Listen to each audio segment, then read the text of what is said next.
Bien, bienvenidos a este nuevo video.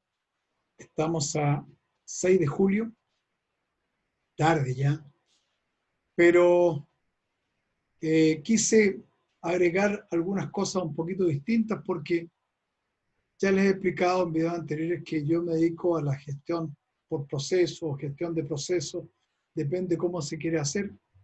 Y por ahora hemos estado analizando un proceso epidemiológico que nos ha entretenido bastante, pero quiero dar ya que los datos del COVID están un poquito más optimistas, están mejores.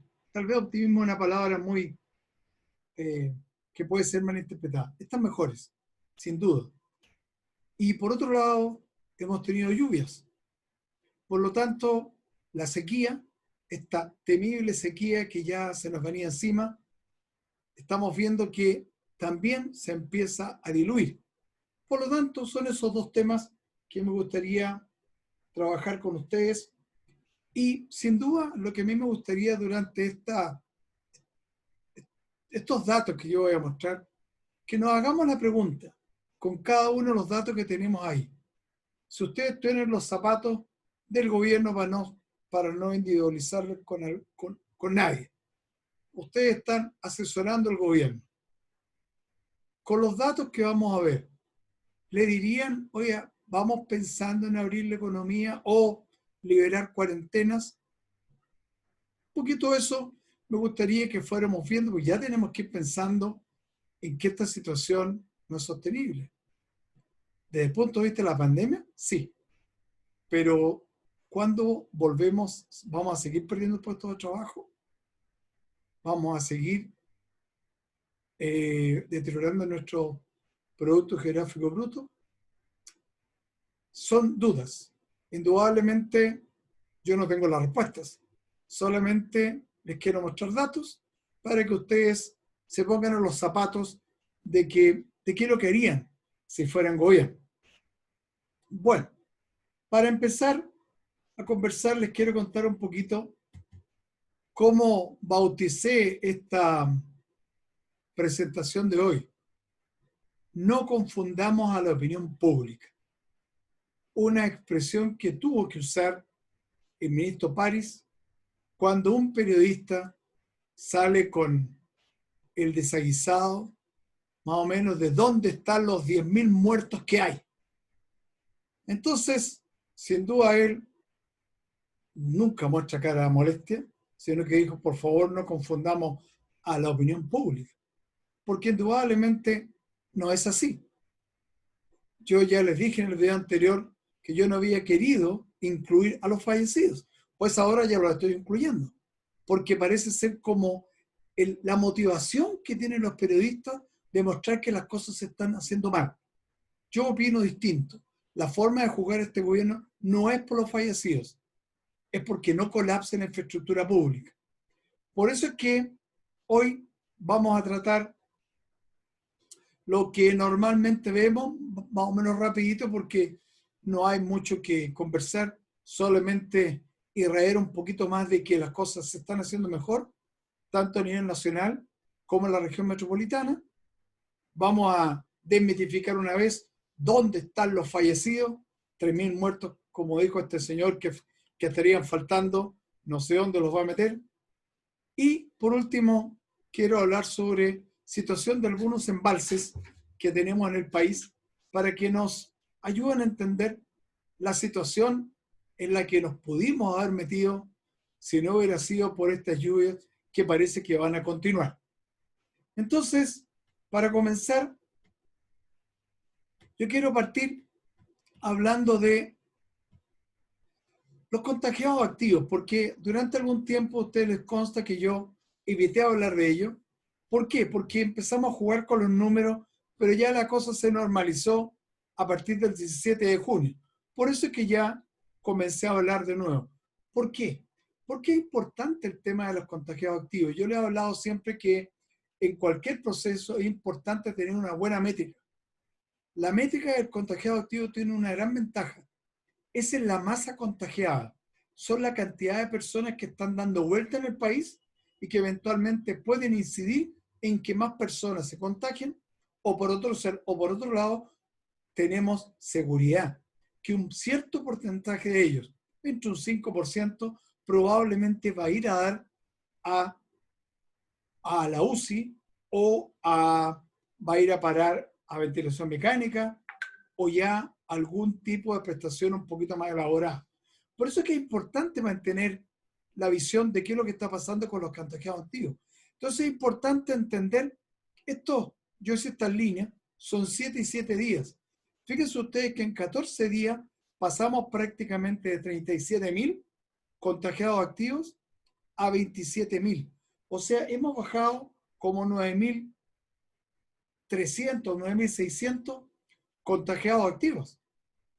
Eso es muy importante, porque disminuye esta masa que anda contagiando por ahí y por supuesto que si no la controlamos, donde ya sabemos que el control del Estado no es un control de tipo coercitivo, sino que es un control más bien, oiga, por favor no salga a la calle.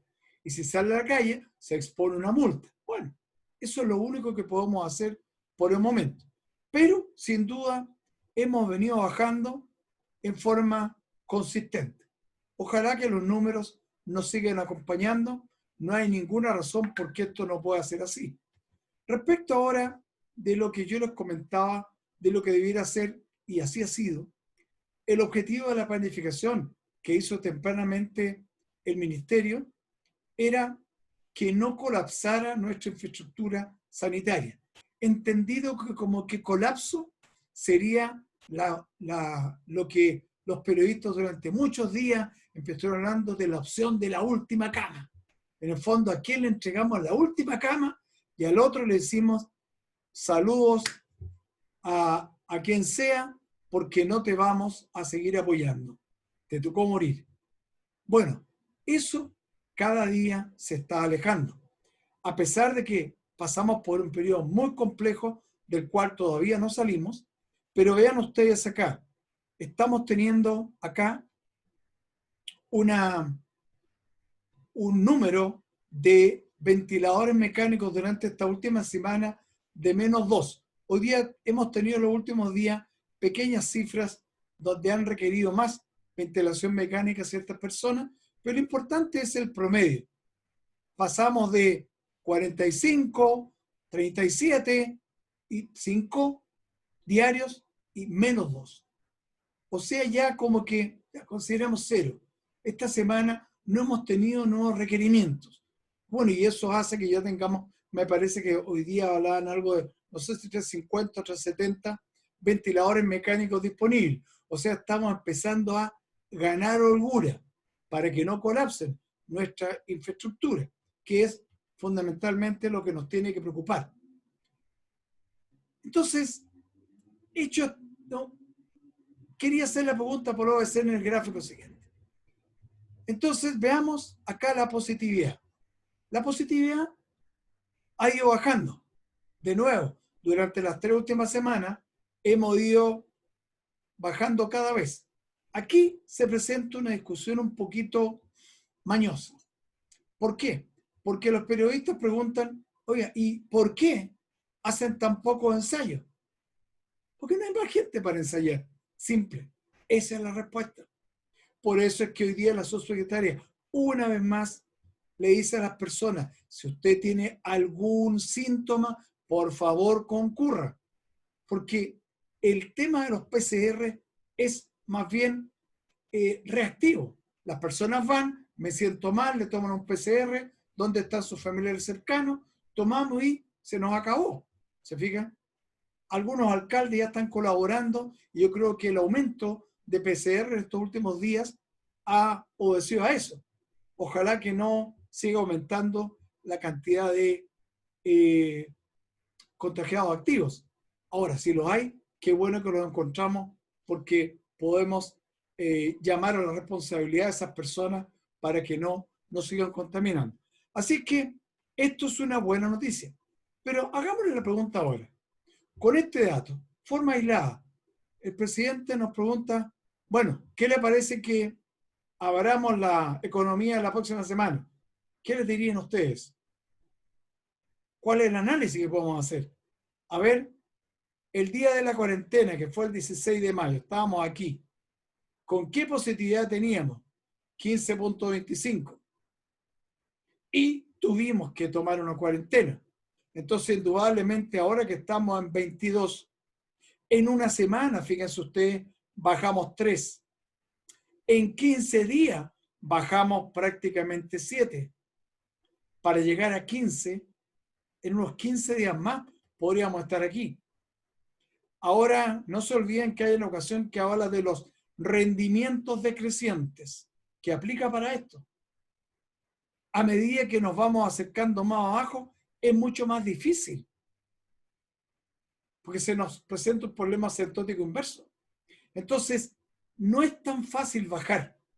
Es muy fácil subir, pero bajar, y ahí tenemos la ley de los rendimientos decrecientes. Por lo tanto, si yo estuviera asesorando al gobierno, que felizmente no lo estoy, porque creo que hay personas muy competentes que lo están haciendo, entonces yo lo único que podría decir sería, mire, yo le sugeriría, por lo menos, presidente, esperemos al menos una semana más y veamos cómo evolucionan estos números. Pero lo que se dice en la bibliografía, de que con una tasa inferior a 10, o sea, tenemos que bajar incluso esta que tenemos aquí de 15. O sea, tenemos que bajar de 22 a 10.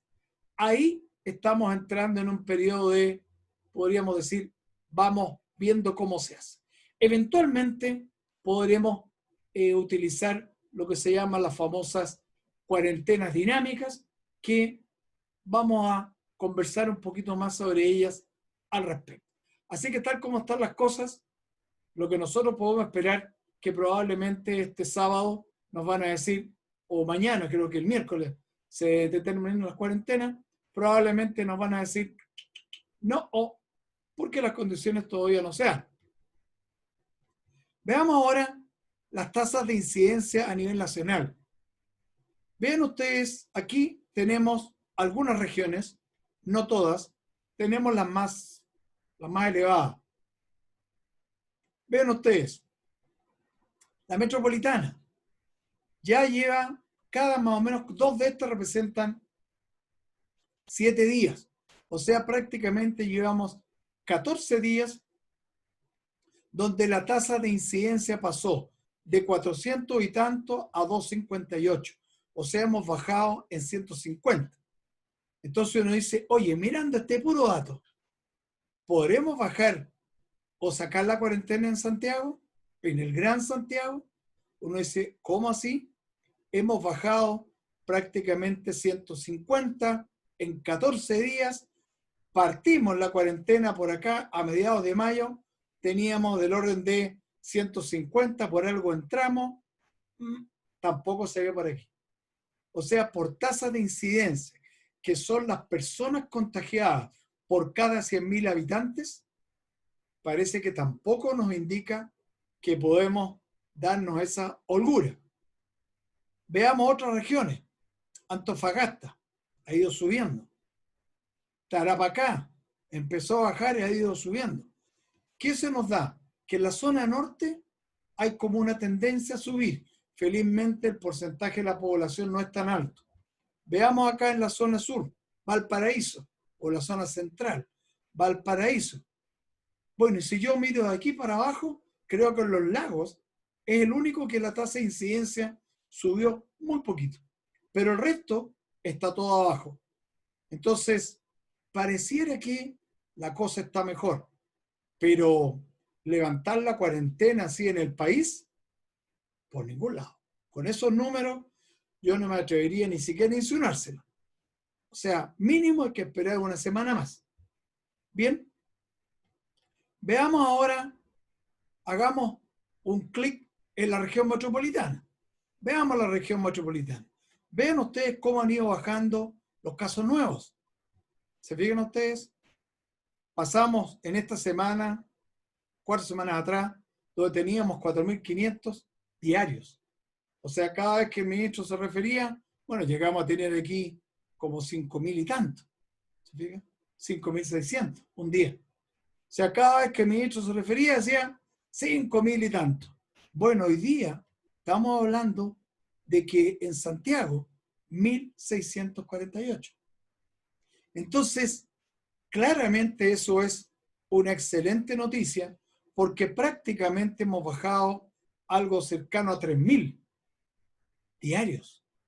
2.000 y poco, 2.500, 2.800 diarios. Entonces, sin duda que Santiago ha ido mejorando notablemente, pero todavía tenemos que llegar a esto, que fue el inicio de la cuarentena, pero por algo hicimos un inicio de cuarentena, porque no queríamos que esto siguiera subiendo. O sea, ahora para poder eventualmente decir ya, quitemos la cuarentena en Gran Santiago, tendríamos que bajar esta cifra. Supongamos menos de 1.000. 800 diarios, 800 casos nuevos.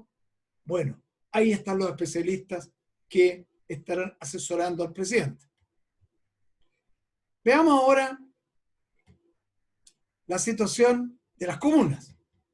A nivel comunal, yo ya le he mostrado este gráfico donde les di la explicación por qué lo tenía que hacer, pero ya está siendo demasiado complejo, así que solamente vamos a ver el problema de aquí para acá. ¿Por qué? Porque ya vimos que este enredito fue derivado del cambio de la base de contagiados activos. Entonces vamos a mirar los mismos datos que están ahí, pero solamente a partir del 17 de junio. ¿No? El 18 fue el primer informe que hizo el informe epidemiológico, donde, si ustedes se fijan, los datos van consistentemente a la baja prácticamente en todas las comunas que habíamos controlado acá. ¿Se fijan? Recoleta, San Joaquín, Independencia, Las Condes. Pero yo dije, bueno, voy a dar un aporte un poquito distinto. Voy a pensar solamente en las comunas más populosas. Porque claro, San Ramón no es una gran comuna. Tenía una tasa de incidencia tremendamente complicada en su momento. Lo mismo que La Granja. También tuvo una situación bastante compleja. Pero son comunas pequeñas. Pero veamos ahora qué pasa con las comunas grandes. Aquí tenemos las comunas grandes. Creo que aquí nomás hay como cerca del total de 8 millones de personas que tiene, hay cerca de 3 millones en estas comunas. Bien. Así que veamos un poco qué es lo que hay acá. Todas las comunas, si ustedes se fijan, van a la baja. Puente Alto, que es una de las grandes, Puente Alto, que es una de las grandes. Cómo va bajando, partió con 4.30, ahora ya van 2.60. Pero, ¿qué numerito sería el que nos podría decir, oiga, qué tenemos que hacer para decretar una cuarentena dinámica? Bueno, tendría que ser del orden de 20, más o menos. O sea, una tasa de incidencia 20 o 30, por ahí es lo que la bibliografía dice, que podemos decir que ya la epidemia está siendo controlada. Estamos un poquito lejos todavía. Puede ser que Las Condes sea una opción en las próximas semanas, o Providencia, o Lo Barnechea, o qué sé yo, Alhué, u otras comunas que le permitan al gobierno ir haciendo cuarentenas por zonas, de tal forma de ir liberando un poquito la economía e ir viendo qué es lo que está ocurriendo con los números. Porque efectivamente esto no es algo de que nos permita decir, ya, estamos listos, ¡pum!, restaurantes abiertos y solamente mascarilla y distancia física. Yo no estoy tan seguro que eso vaya a dar un resultado por lo que ya nos ha pasado. No es primera vez que estamos en cuarentena, ahora es la más extensa que hemos tenido, pero sin duda la situación tenemos que manejarla con cuidado. Así es que, a lo menos, yo le diría al presidente, y a lo mejor ustedes van a concordar conmigo, esperemos una semanita más, sabiendo que la semanita más probablemente ya sabemos lo que va a ocurrir. Pero podemos empezar a buscar algunas comunas en forma selectiva, que a lo mejor podríamos otorgar algunas cuarentenas dinámicas e ir liberando por zona para ir preparando a la ciudadanía a este nuevo estado de cosas. Bien. Bueno, el otro día discutimos de los fallecidos. Volví a agregar aquí yo, ahora hasta el 2 de julio, el anterior hasta el día 25. Por supuesto que estas últimas semanas van aumentando levemente los fallecidos. Si ustedes vieran los números, no son iguales. Los del año 2019, por lo tanto, se mantienen. Pero yo quiero que ustedes visualicen que esta subida que está teniendo acá, todos los años es lo mismo. Vean ustedes, aquí teníamos febrero y comienza a subir la tasa de fallecidos. En invierno, por razones obvias, comienza a subir. Yo no he mostrado todavía lo que pasa después de julio, pero probablemente hay una baja o siga subiendo. Por ahora lo vamos a dejar en el misterio. Pero esto uno espera una tasa normal. Fíjense ustedes que aquí estamos hablando de que a la semana están muriendo 2.500 personas sin coronavirus. O sea, son 350 personas al día. ¿Bien? 350 personas diarias. Entonces, empezar a discriminar qué es COVID o no, por eso es que yo aquí también puse los fallecidos totales. Yo no me quiero preocupar del COVID aquí en este análisis. E hice la diferencia. ¿Qué pasa entre esta semana con esta? Aquí había puesto yo esta semana, pero eran muy poquitos y creo que faltan muchos datos todavía. Preferí omitirla. Por eso es que tengo este dato, pero este, a pesar de que son muy pocos todavía y para no confundir, preferí dejarlo fuera. Veamos la diferencia entonces. Vean ustedes, aquí se empieza a producir el despegue. Claramente en esta semana, primera semana de mayo, se produjo el despegue y aquí tenemos una diferencia con el año de 2019 de 261. Llegamos a esta semana que fue la más terrible, 1.552. Diferencia, o sea, entre 2.500 y 1.500, o sea, murieron 3.552 personas en esa semana, de las cuales, adicionalmente a las del año pasado, tuvimos 1.550 personas. Bueno, si yo hago esta suma, yo ya le he llamado hasta la cuenta del almacenero. Total de excesos, sumo todos estos numeritos, me da 7.183, comparado con el año 19. Si yo tuve durante todo este periodo, durante todas estas semanas, tuve 55 promedio sobre lo del año pasado, es lo que puse acá. Para estas 8 semanas, 55 tenemos 440. Lo que me da que por fallecidos este año, por diferencia COVID, serían 6.743. La cifra al día de hoy son 6.384.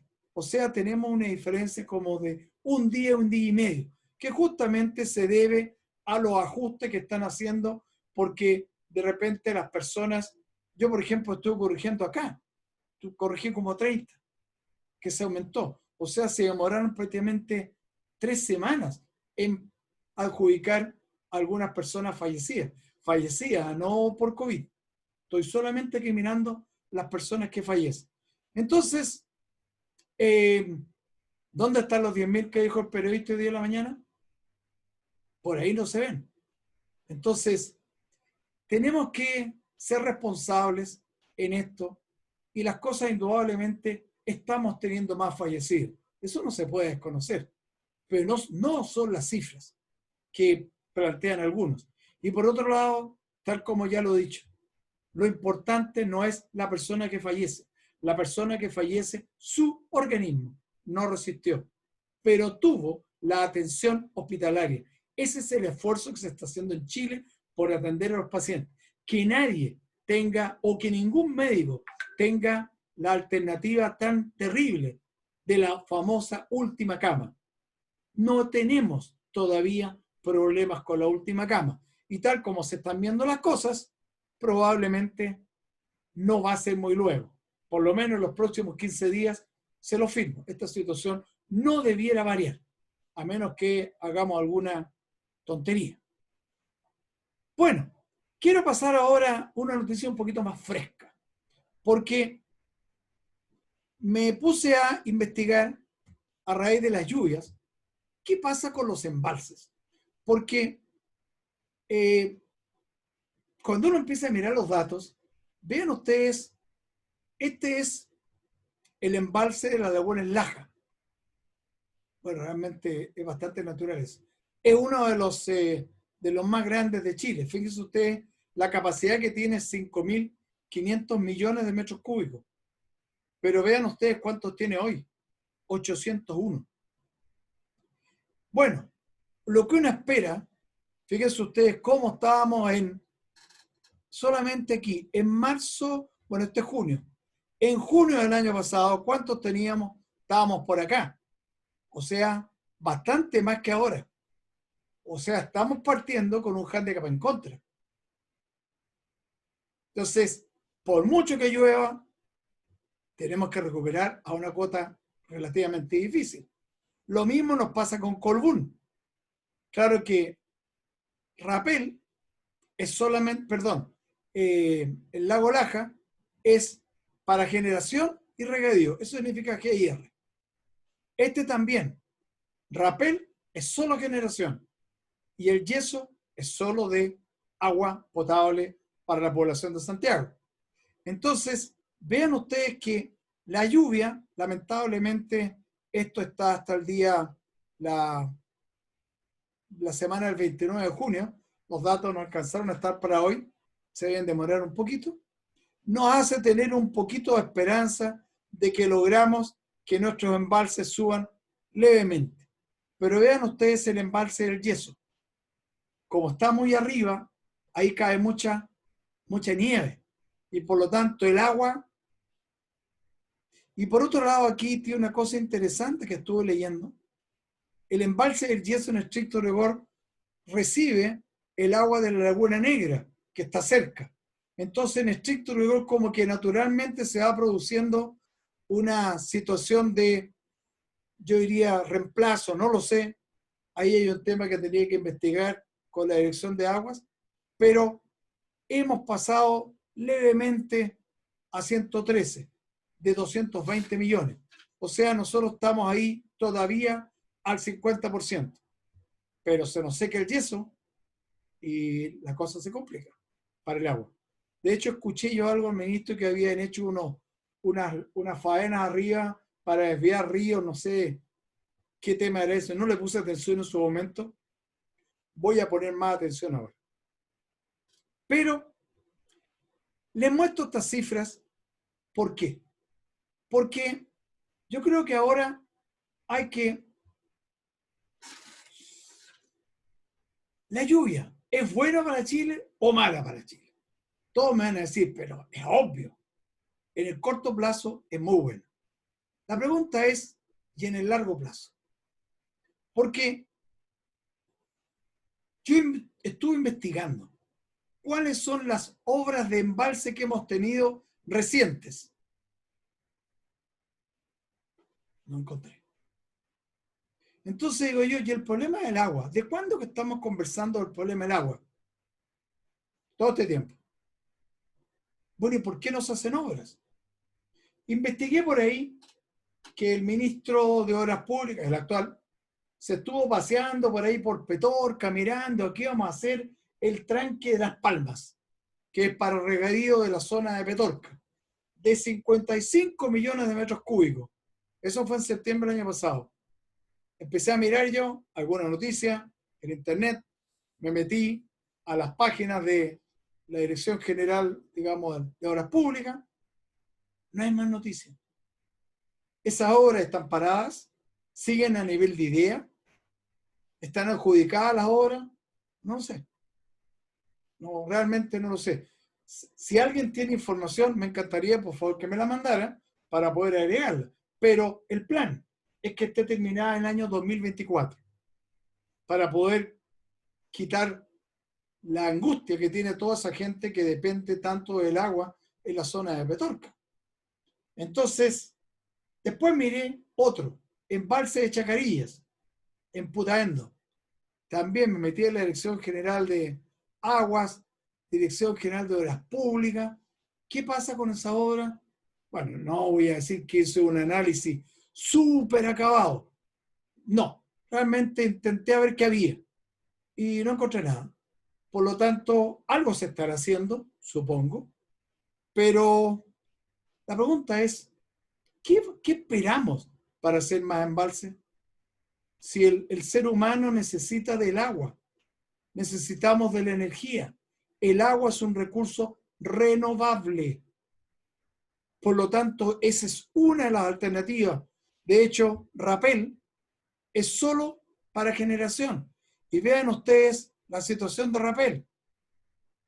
Está a un tercio de lo que, sí, un poquito menos incluso.